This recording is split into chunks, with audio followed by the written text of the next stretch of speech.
বিকেল অথবা সন্ধ্যা চায়ের সাথে খাওয়ার জন্য আপনি কিন্তু চটজলদি হাতে মাত্র 10টা মিনিট সময় নিয়ে একটা মাত্র ডিম দিয়ে তৈরি করে নিতে পারেন মজাদার স্বাদের এই মিনি কেকগুলো। আর এগুলো খেতে কিন্তু অসাধারণ লাগে। তো পুরো রেসিপিটা দেখতে হলে অবশ্যই কিন্তু পুরো ভিডিওটার সাথেই থাকতে হবে।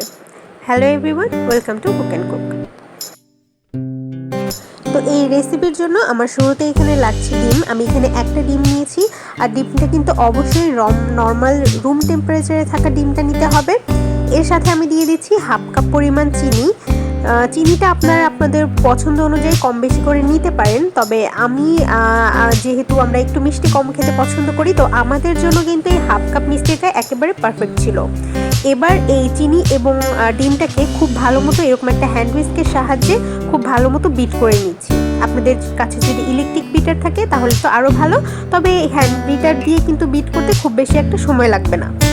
তো এরকম যখন একটা ক্রিমি ভাব চলে আসবে তখন এখানে দিয়ে দিচ্ছি আমি হাফ চা চামচের মতো ভ্যানিলা এসেন্স, একটুখানি ডিমের যে কাঁচা গন্ধটা আছে সেটা চলে যাওয়ার জন্য, আর দিয়ে দিচ্ছি 1 টেবিল চামচের মতো সয়াবিন তেল।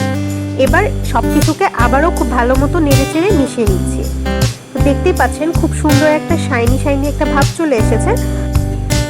এখন এখানে আমি একটা চালনি নিয়ে নিয়েছি এবং এটার উপরে আমি দিয়ে দিচ্ছি হাফ কাপ পরিমাণ ময়দা, 1/4 কাপ গুঁড়া দুধ, আর দিয়ে দিচ্ছি আমি হাফ চা চামচের মতো বেকিং পাউডার।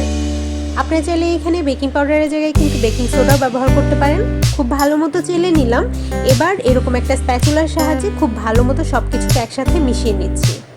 আপনাদের ডিমটা যদি একটু ছোট বড় হয় সেই ক্ষেত্রে কিন্তু আপনাদের ময়দার পরিমাণটা একটু কম বেশি লাগতে পারে। যদি আপনার ডিমটা মনে হয় যে এটা আরেকটু ঠিক হয়ে গিয়েছে, তবে এটার জন্য আপনি এখানে আরও কিছুটা ময়দা অ্যাড করতে পারেন।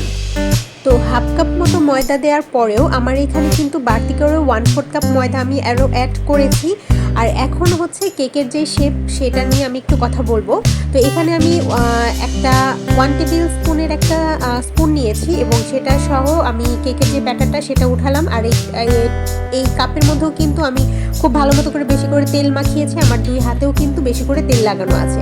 আর এই কেকের শেপটা দেওয়ার জন্য কিন্তু হাতে তেল লাগানোটা মাস্ট। তো এখানে দেখতে পাচ্ছেন কোনোভাবেই আমি কেকের শেপটা আনতে পারছিলাম না। তার একটা মাত্র কারণ, এই কেকের ব্যাটারটাকে আমি কোনোভাবেই রেস্টে রেখেছিলাম না। এই কেকের ব্যাটারটা রেডি হওয়ার সাথে সাথে আমি কেকগুলো ভাজার জন্য চুলায় দিয়েছি, কিন্তু কোনোভাবেই যখন এগুলোকে শেপে দিতে পারছিলাম না আমার খুব মন খারাপ হচ্ছিল। তার পরে যখন দেখতে পাচ্ছেন এই কেকের শেপগুলো কিন্তু একটু এলোমেলো অগোছালো, দেখতে অতটা বেশি সুন্দর না। তো পরের যেই ব্যাচটা আছে সেটা ভাজতে গিয়ে আমি বুঝলাম, যখন আমার এই ব্যাচটা ভাজতে গিয়ে আমার ব্যাটারটা একটুখানি রেস্ট পেলো। তারপরের ব্যাচগুলো আপনি একটু খেয়াল করুন, আমার হাতে কিন্তু তেল লাগানো আছে, তো ওখান থেকে আমি একটুখানি ব্যাটার আমার হাতে নিয়েছি।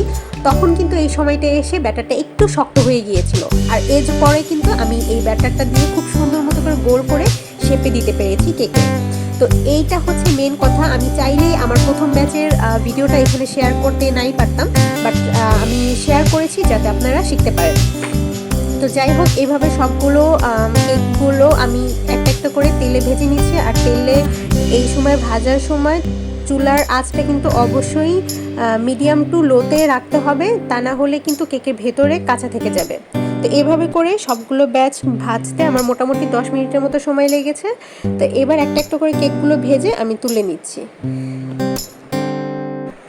সেকেন্ড ব্যাচ যে কেকগুলো আছে সেগুলো ভাজার পর কতটা সুন্দর এবং ফ্লাফি লাগছে দেখতে, সেটা আপনারা দেখতেই পেলেন। তো এই ছিল মোটামুটি টিপসের সাথে আপনাদের এই সুন্দর রেসিপিটা। যদি রেসিপিটা ভালো লেগে থাকে তাহলে অবশ্যই কিন্তু লাইক, কমেন্ট এবং সাবস্ক্রাইব করবেন। চাইলে এই রেসিপিটা আপনারা সন্ধ্যা চা নাস্তার সাথে অথবা আপনারা চাইলে বাচ্চার টিফিনেও কিন্তু দিতে পারেন। খুবই ইজি এবং চটজলদি হয় এই রেসিপিটা। তো দেখা হচ্ছে নেক্সট রেসিপির সঙ্গে। সবাই ভালো থাকবেন, সুস্থ থাকবেন। আর যদি নতুন বন্ধু হয়ে থাকেন সাবস্ক্রাইব করে পাশে থাকবেন।